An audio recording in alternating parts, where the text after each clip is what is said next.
və o ailədə üzərindən bir məsəl zəhərmar yağır. Bax belə durublar. Bəli. Üzdən zəhərmar yağır. Baxın görün elə bir ki, canlı ölüdür.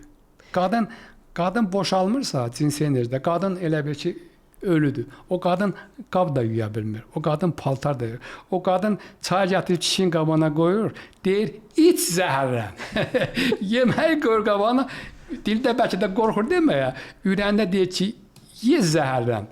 O yerdə də tifarar qulaq asır.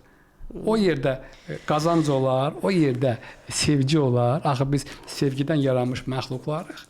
Hansı xoş aura olar ki, o uşaqlara ötürülsün? Bəli.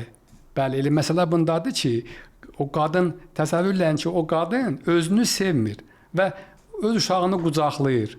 Bax mən bu haqqda neçə dəfə videolar paylaşıram ki, qadın uşağa süd verir, uşaq ağlayır.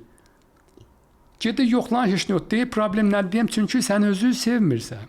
Qadın özünü sevmirsə, öz yoldaşını sevmirsə, uşağını necə sevə bilər?